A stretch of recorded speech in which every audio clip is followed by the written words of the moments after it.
Jesús a su pueblo en compañía de sus discípulos. Cuando llegó el sábado, empezó a enseñar en la sinagoga. La multitud que lo oía se preguntaba asombrada: ¿de dónde saca todo eso? ¿Qué sabiduría es esa que le han enseñado? ¿Y esos milagros de sus manos? ¿No es este el carpintero, el hijo de María, hermano de Santiago y José y Judas y Simón? ¿Y sus hermanas no viven con nosotros aquí? Y esto les resultaba escandaloso. Jesús les decía: no desprecian a un profeta más que en su tierra, entre sus parientes y en su casa. No pudo hacer allí ningún milagro, solo curó a algunos enfermos imponiéndoles las manos, y se extrañó de su falta de fe, y recorría los pueblos de alrededor enseñando. Palabra del Señor. La falta de fe de los paisanos de Cristo provenía de la desconfianza. Conocían a Jesús, sabían de qué familia venía, posiblemente muchos habrían jugado con él siendo niño, y ahora desconfiaban, a pesar de las obras que él hacía, desconfiaban de él. La ausencia de la fe, por tanto, no provenía de que no vieran las obras que él hacía. Se extrañaban de ellas, estaban asombrados, dudaban porque desconfiaban de él. Le conocían, sabían quién era, y aquello rompía sus moldes, su manera de entender las cosas, y por lo tanto aquello fue ocasión para impedir que el Señor pudiera hacer allí ningún milagro.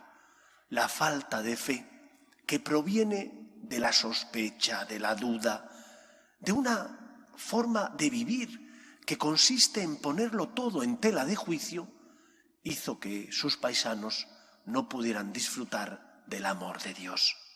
Este es la primera consecuencia y por lo tanto el gran dolor de Cristo. Sentirse expulsado e impedir, por tanto, la ausencia de fe, impedir que Él pueda sanar y cuidar el corazón de los hombres. Esto es lo que hace al Señor sufrir. El Señor sufre cuando tú le expulsas, cuando tú pones otras cosas antes que Él en tu vida, en tu corazón, cuando tú, por reticencias, por sospechas, porque no acabas de creer en Él, impides que el Señor pueda llevar a cabo en ti la obra del amor, sanando tus heridas y por lo tanto limpiando tu corazón. Al contrario, un corazón que confía en el Señor, un corazón débil, pero que se fía de Dios, que a pesar de caer 1 y 100 veces se aferra a la misericordia divina, será un corazón que experimente la gracia, la misericordia y el perdón del amor de Dios. Por eso, permitamos que el Señor sane y cure nuestras heridas. Es decir, abandonémonos en Él, tengamos fe. Cuando sientas la duda, el temor de la sospecha, cuando receles porque no comprendes, mira la cruz. Es la prueba máxima del amor de Dios. Esa cruz te dará fe, esa cruz te ayudará a seguir adelante. La cruz de Cristo iluminará la tiniebla de tu vida, para que en lugar de dudar, lo que hagas sea aferrarte a la fe, a la confianza en Dios. En segundo lugar, el Señor, que quiere hacer el milagro del amor y de la salvación en nuestra vida, el Señor desea poder curar y sanar tu corazón, pero no podrá llevarlo a cabo si nosotros, como miembros del cuerpo místico de Cristo, no colaboramos en la tarea de la salvación. Es tan grande el amor de Dios que ha querido quedarse atado y dejar que su obra pueda llevarse a cabo por medio de nuestra colaboración. Nuestra responsabilidad es grande. Los padres que tienen que educar y enseñar a sus hijos, que tienen que transmitir la fe a sus hijos, los sacerdotes, los catequistas, los religiosos y religiosas que tienen también que ser luz en medio del mundo. De nosotros depende, en cierta medida, como miembros que somos del cuerpo místico de Cristo, de nosotros depende también que la obra de la salvación se lleve a término.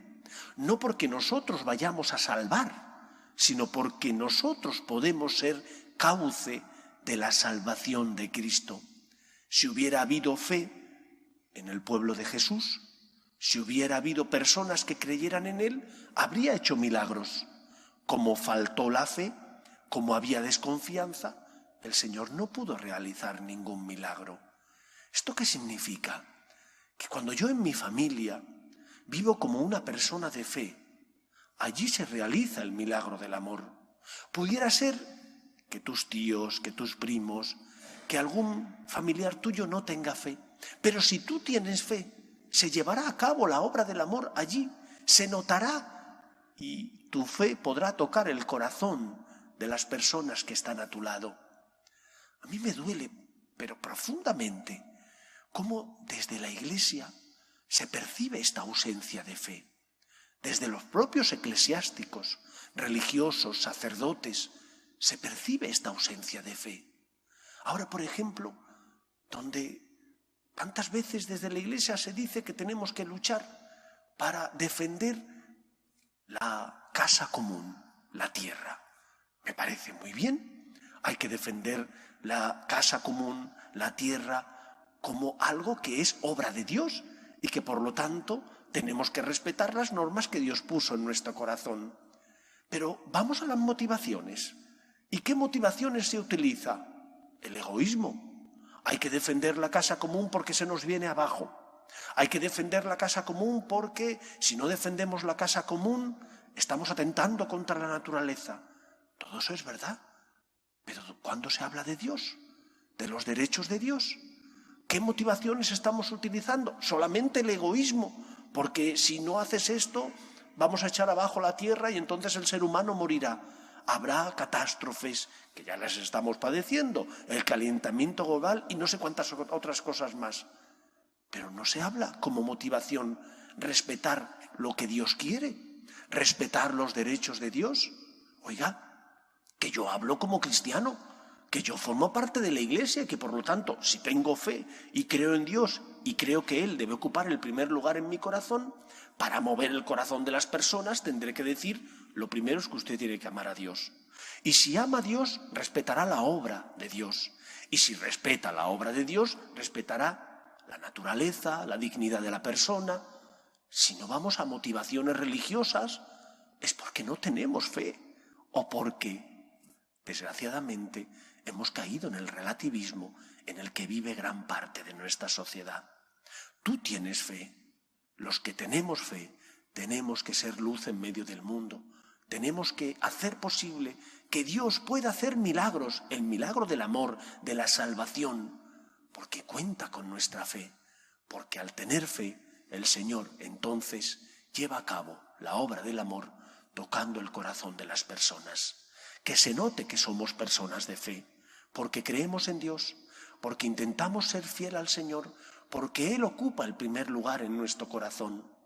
Y obrando de esa manera, ayudaremos a que el Señor lleve a término la obra de la salvación en el corazón de las personas.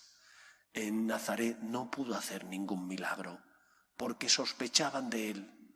¿Cuántas veces no puede hacer el Señor milagros en nuestra sociedad? Porque tú y yo no nos comportamos como personas que confían en Él.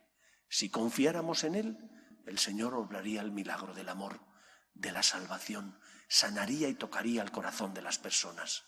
Que encuentre el Señor esa fe para que pueda transformar desde nuestras obras de caridad y amor el mundo que conocemos.